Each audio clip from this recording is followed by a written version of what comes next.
வணக்க தேவ பிள்ளைகளே பார்ட் 3 இதில் பார்ப்போமா. அதுக்கப்புறம் சந்தோஷி ஹாஸ்பிட்டலேருந்து நான் தாகூர் மெடிக்கல் காலேஜ் வந்தாச்சு. அங்கே ஜாயின் பண்ணியாச்சு. அங்கே அப்புறம் ஒர்க் போயிட்டு இருந்துச்சு, நல்லா தான் போயிட்டு இருந்துச்சு. அப்போ என்ன ஆச்சுன்னா, நான் வந்து என் ஃப்ரெண்டுங்க அங்கே ஒருத்தி என்னென்னா 3 பேர் இருந்தாங்க. அதில் 2 பேர் ஸ்பெஷல் வார்ட்லேயும் ஒருத்தி வந்து ஐசியூலேயே இருந்தாங்க.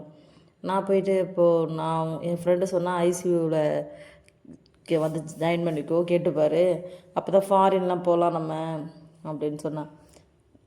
நானும் அந்த மாதிரி நான் ஐசியூ தான் கேட்டேன். பட் அவங்க எனக்கு ஐசியூ போடல, மெயின் மெடிக்கல் வார்டு போட்டாங்க. மெயின் மெடிக்கல் வார்டு அந்த ஆண்கள் அட்மிஷன் ஆகிருப்பாங்கள்ல, அந்த வார்டு தான் போட்டாங்க. அப்போது சரி ஓகே அப்படி சொல்லிட்டு நான் அங்கே போயிட்டு ஒரு 3 மந்த் ஒர்க் பண்ணேன். உங்களுக்கு என்னோடய ஒர்க் நல்லா தெரியும்.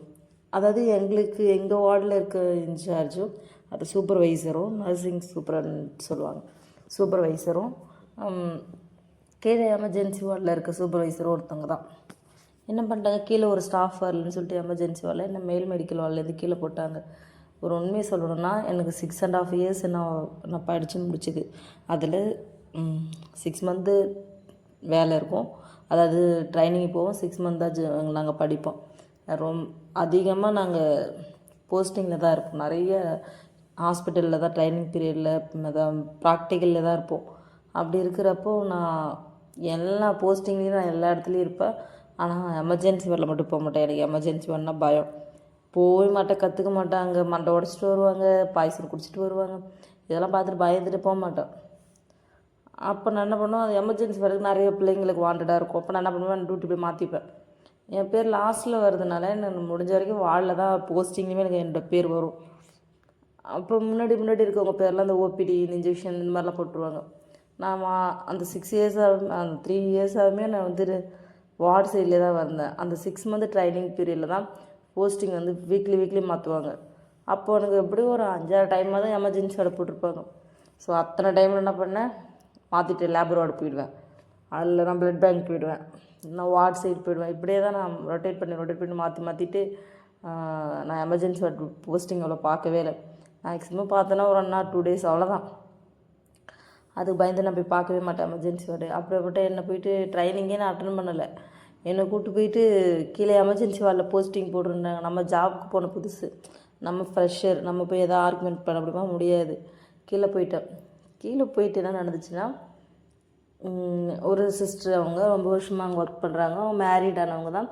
அவங்களுக்கு வந்து 2வது பெண் குழந்தை. அவங்களுக்கு குழந்தை ஃபீட் பண்ணிகிட்டு இருந்தாங்க. குழந்தை பிறந்த புதுசு ஃபீட் பண்ணிகிட்ருக்காங்க. பர்மிஷனில் போயிட்டு வருவாங்க. சொன்னால் செகண்ட் டியூட்டி, அதாவது 2 to 8 நைட்டில் நடக்கும். அந்த மதியம் 2 மணிலேருந்து 8 மணி அந்த டியூட்டி, செகண்ட் ஷிஃப்ட்டு. அங்கே போயிருந்தோம், கீழே தான் இறக்கிட்டாங்க. சரி நான் போயிருந்தேன். அதாவது என்னென்னா அங்கே 25 பெட்டு, அதாவது 25 பெட்டில் ஒரு 7 பெட்டு ஃபுல்லாக, ஒரு 7 பெட்டு 5 பெட்டு தான் ஃப்ரண்டில் இருக்கும். மீதி பெட்லாம் உள்ளே ரூம் மாதிரி இருக்கும். அங்கே வந்து என்னென்னா ஒரு 24 ஹவர்ஸில் கொஞ்சம் பேஷண்ட் ரொம்ப சிக்கானா அதை ஐசி ஷிஃப்ட் பண்ணுறாங்க.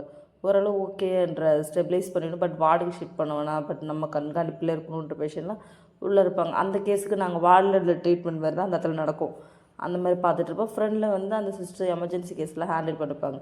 ஆனால் என்னென்னா நம்ம உள்ள கேஸையும் பார்க்கணும், ஃப்ரெண்டில் சீனியர் கூடயும் அங்கே ஃப்ரெண்டில் இருக்க கேஸுக்கும் நம்ம ஹெல்ப் பண்ணணும். ஆனால் அவங்க வந்து நம்ம ஹெல்ப் பண்ண மாட்டாங்க.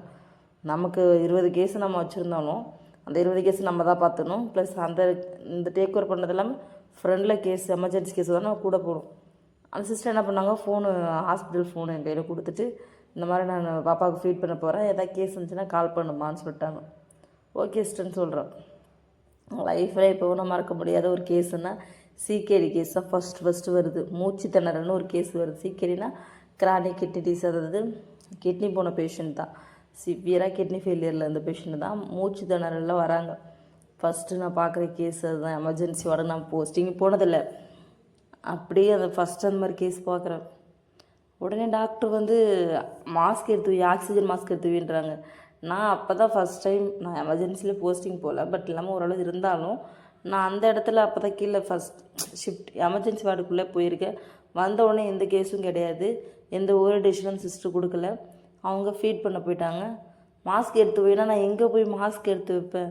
டாக்டர் மாஸ்க் எடுத்து வைன்றார். அது மெடிக்கல் காலேஜ், அப்போ நிறைய ஸ்டூடெண்ட்லாம் இருப்பாங்க. இப்போ போஸ்டிங் எமர்ஜென்சி வார்டுக்கு போஸ்டிங்கான டாக்டர்ஸ்லாம் என்ன பண்ணுவாங்க, ஹெல்ப் பண்ணுவாங்க. அவங்க எடுத்து வைக்கிறாங்க. மாஸ்க் எடுத்து வைனா நான் மாஸ்க் எடுத்து வைக்கிறதில்ல, வெஞ்சுரி மாஸ்க் எடுத்து வைன்றாரு. வெஞ்சுரி மாஸ்க்குனால் எனக்கு சீரியஸாக என்னன்னே தெரியாது. ஆக்சிஜன் மாஸ்க்கே எங்கே இடத்துல இருக்குன்றது தெரில, நான் வெஞ்சுரி மாஸ்க் எங்கே போகிறது? ஆக்சிஜன் மாஸ்க்குன்னு தெரியும், பட் எந்த இடத்துல எங்கே இருக்குன்னு தெரியல. வெஞ்சுரி மாஸ்க் எடுத்துருவான்றாங்க. நான் ட்ரெயிலில் இருக்கிறதுல அதுவே தேடுறேன். ஃப்ரெஷரா? ஆமாம் சார். எங்கள் சீனியர் எங்கே வர சொல்லு அப்படின்னாங்க. ஃபோன் பண்ணால் அவங்க வந்தாங்க, எல்லாம் வந்து டக்கு டக்குன்னு லைனை மாத்திராங்க, நம்ம போடுறாங்க, பேஷண்ட் ஐசி ஷூட் பண்ணிட்டாங்க. கேஸ் முடிச்சாச்சு, எல்லாமே சொல்லிட்டு முடிஞ்சிச்சு. ஃப்ரெஷ்ஷராக சொல்லிக் கொடுங்கன்னு சொல்லிட்டு போயிட்டார்.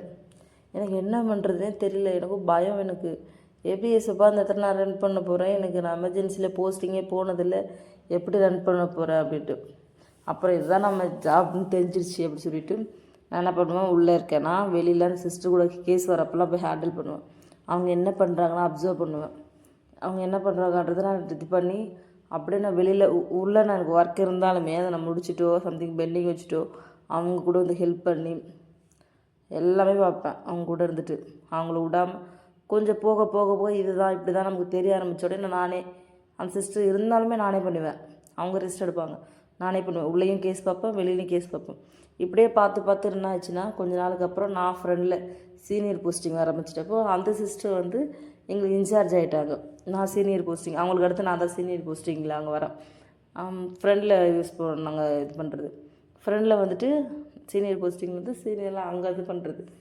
அப்புறம் என்ன பண்ணோம், எந்த இடத்துல பயந்தோமோ அந்த இடத்துல ஒவ்வொரு நாளைக்கும் ஒரு டாக்டர் நேம் எழுதிடுவாங்க. ஒரு நாளைக்கு கார்டியாலஜிஸ்ட்டு யார் வருவா, அன்னைக்கு இஎன்டி நமக்கு யார் வருவா அப்படின்னு ஒரு 5-6 டாக்டர் அன்னன்ன ஷெடியூலுக்கு எழுதி வச்சுருப்பாங்க. ஒருத்தர் ஒரு மாதிரி திட்டுவாங்க, ஒருத்தரும் அப்படியே தூக்கி எறிவாங்க. ஏதோ ஒரு மிஸ்டேக் பண்ணிட்டேன்னா அவ்வளோ ஒரு அசிங்கம், அவ்வளோ ஒரு அவமானம், அதெல்லாம் தாண்டி தான் நாங்கள் அதில் அந்த ஃபீல்டில் இருந்தோம். அப்போ இந்த டாக்டர் தான் இதெல்லாம் கேட்பாங்க, இந்த டாக்டர் வந்தால் இப்படிலாம் கேட்பாங்க. ஸோ நமக்கு மொதல் நாள் நைட்டே தெரிஞ்சிடும் யார் எத்தனை நாளைக்கு போஸ்டிங் வராங்கன்றது. நாங்கள் அன்டைமில் எங்களுக்கு நோட்டீஸ் வந்துடும், அந்த நோட்டீஸ் வச்சு பார்த்துருவோம். பார்த்துட்டு இன்றைக்கி வந்துடுவாங்க. ஸோ அப்படி தெரிஞ்சுக்கிட்டு நாங்கள் போன உடனே அவர் போஸ்டிங்கில் அந்த கேஸ் வந்துச்சுன்னா அவர் என்னென்ன கேட்பாருன்னு எல்லாமே ரெடி பண்ணிப்பேன். ட்ரே ரெடி பண்ணிப்பேன், எல்லாமே பக்காவாக ரெடி பண்ணி வச்சுட்டு அந்த டியூட்டியை ரன் பண்ணுவேன். அந்த மாதிரி போஸ்டிங்கில் போயிட்டு நான் எந்த இடத்துல அசிங்கப்பட்டு நான் இங்கே வந்தனோ இந்த இடத்துல ஏசப்பா எனக்கு அந்த மாதிரி ஒரு ஹையர் போஸ்டிங் கொடுத்து நல்லா டியூட்டி போயிட்டு இருந்துச்சு. அடுத்து பார்ட் 4ல் நான் பேலன்ஸ் கண்டினியூ பண்ணுறேன்.